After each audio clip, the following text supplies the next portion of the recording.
بسم اللہ الرحمن الرحیم۔ اسلامی واقعات کے لیے ہمارے اس چینل کو سبسکرائب کریں۔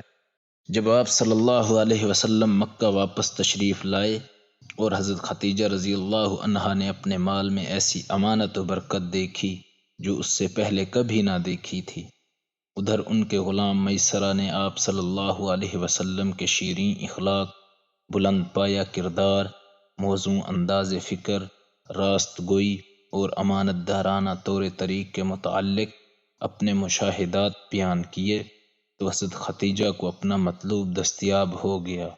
اس سے پہلے بڑے بڑے سردار اور رئیس ان سے شادی کے خواہاں تھے، لیکن انہوں نے کسی کا پیغام قبول نہ کیا تھا۔ اب انہوں نے اپنے دل کی بات اپنی سہیلی نفیسہ بنت منبہ سے کی، اور نفیسہ نے جا کر نبی صلی اللہ علیہ وسلم سے گفت و شنید کی۔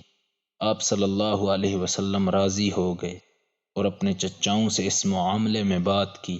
انہوں نے حضرت خدیجہ رضی اللہ عنہا کے چچا سے بات کی اور شادی کا پیغام دیا۔ اس کے بعد شادی ہو گئی۔ نکاح میں بنی ہاشم اور رؤسائے مصر شریک ہوئے۔ یہ ملک شام سے واپسی کے 2 ماہ بعد کی بات ہے۔ آپ صلی اللہ علیہ وسلم نے مہر میں 20 اونٹ دیے۔ اس وقت حضرت خدیجہ کی عمر 40 سال تھی اور وہ نسب و دولت اور سوجھ بوجھ میں اپنی قوم میں سب سے زیادہ معزز اور افضل خاتون تھیں۔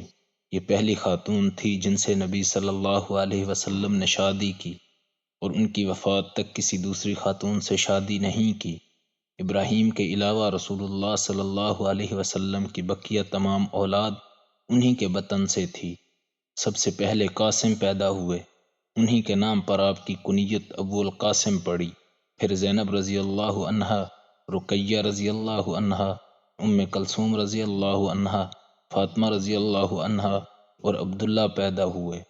عبداللہ کا لقب طیب اور طاہر تھا۔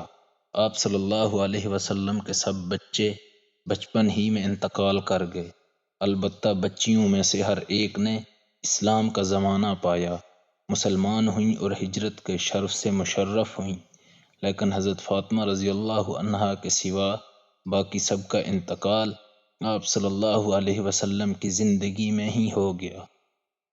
حضرت فاطمہ رضی اللہ عنہا کی رحلت آپ صلی اللہ علیہ وسلم کی وفات کے 6 ماہ بعد ہوئی۔